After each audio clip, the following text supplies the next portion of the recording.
Assalamualaikum warahmatullahi wabarakatuh. Selamat siang Ibu dan teman-teman semua. Izin memperkenalkan diri. Saya perwakilan moderator dari kelompok 4. Nama saya adalah Sela Hendriani. Sebelum saya membahas topik-topik yang akan kita bahas selanjutnya, izinkan saya untuk memperkenalkan teman-teman saya. Yang pertama ada Padil, yang kedua ada Indah, yang ketiga saya pribadi, dan yang keempat ada Syahrul. Oke, topik yang kita bahas kali ini adalah hengkangnya pabrik asing ke negara lain. Oke. Indonesia itu adalah negara dengan penduduk terbanyak atau disebut dengan sumber daya manusia yang melimpah. Selain itu juga Indonesia memiliki potensi besar untuk investasi karena sumber daya alamnya yang berlimpah dan tentunya membutuhkan dana yang sangat besar yang belum tentu dapat dipenuhi oleh kemampuan finansial dan teknologi dari dalam negeri sendiri. Hampir tidak ada perusahaan manufaktur dan industri modern di Indonesia yang tidak memiliki ikatan komersil dengan permodalan asing. Oleh sebab itu, investasi dari luar negeri dirasakan sangat dibutuhkan oleh industri di Indonesia. Yang dimaksud dengan penanaman modal asing adalah kegiatan penanaman modal untuk melakukan usaha di wilayah Republik Indonesia yang dilakukan oleh penanam modal asing, baik menggunakan modal asing sepenuhnya maupun yang berpatungan dengan penanaman modal dalam negeri yang terdapat pada pasal 1 Undang-Undang Nomor 25 Tahun 2007 tentang penanaman modal. Oke, selanjutnya, sedangkan modal asing sendiri itu didefinisikan sebagai modal yang dimiliki oleh negara asing, perseorangan atau warga negara asing, badan usaha asing, dan badan hukum Indonesia yang sebagian atau seluruhnya berbentuk badan hukum atau tidak berbadan hukum. Sedikit pun ada unsur modal dari warga negara asing, maka perusahaan tersebut harus berbentuk PT PMA atau bisa disebut dengan penanaman modal asing. Lebih banyak mempunyai kelebihan diantaranya, yaitu sifatnya yang jangka panjang, banyak memberikan andil dalam alih teknologi, alih keterampilan, manajemen, dan tentunya mampu membuka lapangan kerja baru, dan lapangan kerja ini sangat penting bagi negara yang sedang berkembang seperti Indonesia, mengingat terbatasnya kemampuan pemerintah untuk menyediakan lapangan pekerjaan bagi warga Indonesia. Oke, segitu saja dari saya. Untuk selanjutnya akan dilanjutkan oleh teman saya. Terima kasih.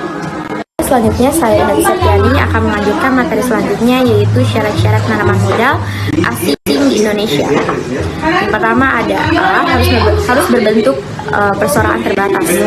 Penanaman modal dalam negeri dan asing melakukan penanaman modal dalam perseroan terbatas dapat dilakukan dengan cara yang pertama mengambil bagian saham pada saat pendirian perseroan terbatas, yang kedua membeli saham, yang ketiga melakukan cara lain sesuai dengan peraturan perundang-undangan.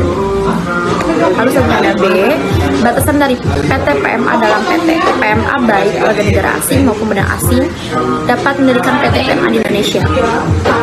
Namun dalam beberapa aspek bisnis yang dilakukan PT PMA tetap membutuhkan warga negara Indonesia maupun badan hukum Indonesia. Untuk menjalankan usahanya, misalnya ketentuan mengenai batasan kepemilikan saham oleh asing dalam daftar negatif investasi atau DNI maupun mengenai kedudukan direktur personalia yang dilarang diduduki oleh tenaga kerja asing. Lalu selanjutnya ada C, pendirian PT PMA berdasarkan hukum Indonesia. Penanaman modal asing wajib dalam perseroan terbatas terhadap personal berdasarkan hukum Indonesia dan berkedudukan di Indonesia dalam wilayah Republik Indonesia kecuali ditentukan oleh undang-undang.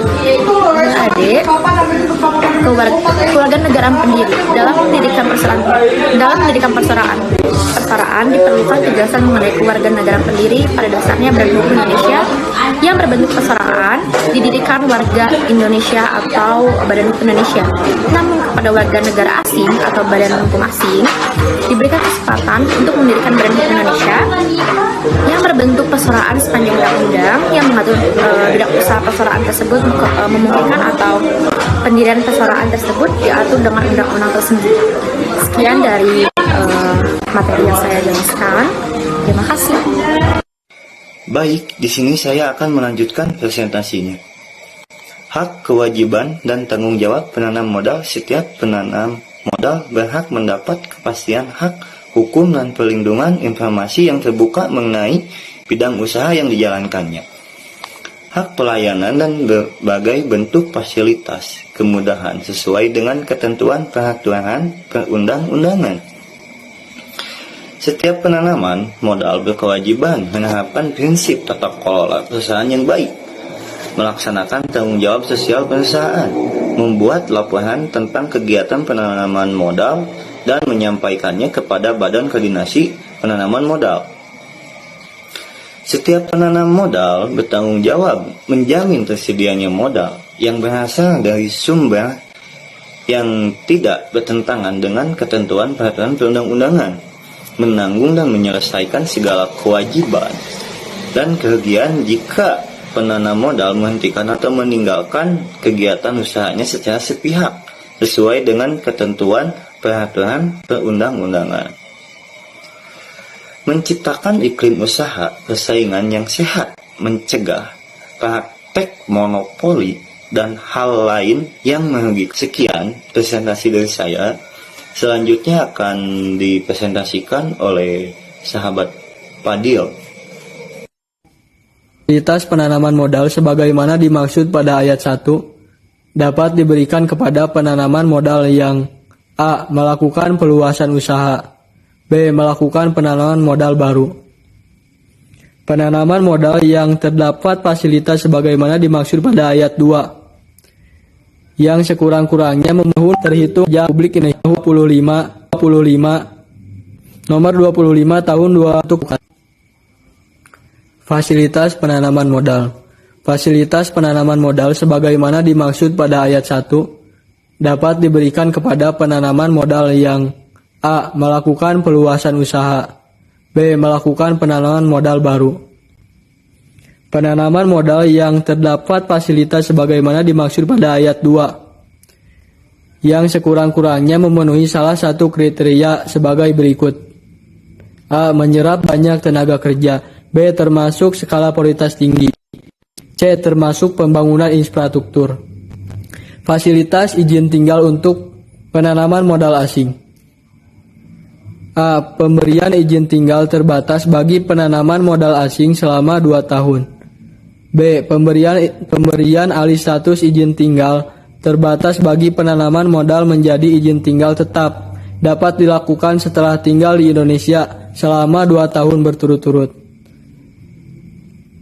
Dan yang terakhir, pemberian izin masuk kembali untuk beberapa kali perjalanan bagi pemegang izin tinggal terbatas dan dengan masa berlaku 1 tahun diberikan untuk jangka waktu paling lama 12 bulan terhitung sejak izin tinggal. Menurut Undang-Undang Republik Indonesia tahun 25 nomor 25 tahun 2007 tentang penanaman modal itu udah tertuang pada pasal 1 butir 6. Disebutkan bahwa yang dimaksud dengan penanaman modal asing adalah perseorangan warga negara asing, badan usaha asing, pemerintahan asing yang melakukan penanaman modal di wilayah Republik Indonesia. Modal yang dimaksud adalah benda dengan nilai ekonomis, baik uang maupun aset lainnya. Kita juga harus mengetahui terdapat banyak perusahaan asing di Indonesia yang hengkang. Namun kita juga harus tahu keuntungan dan kerugiannya. Kalau keuntungannya itu yang pertama meningkatkan kekuatan atau pertumbuhan ekonomi. Yang kedua menciptakan lapangan kerja. Yang ketiga meningkatkan perkembangan teknologi. Kalau kerugiannya itu yang pertama perubahan fungsi lahan. Yang kedua pencemaran lingkungan, yang ketiga eksploitasi berlebihan, yang keempat tidak sepenuhnya menikmati hasil kekayaan, dan yang kelima mendorong perilaku konsumtif. Terima kasih. Baik, cukup sekian presentasi dari kami. Mohon maaf bila ada kekurangan. Sebelumnya saya sebagai moderator izin mengundurkan diri dari presentasi ini. Kami semua mengucapkan terima kasih.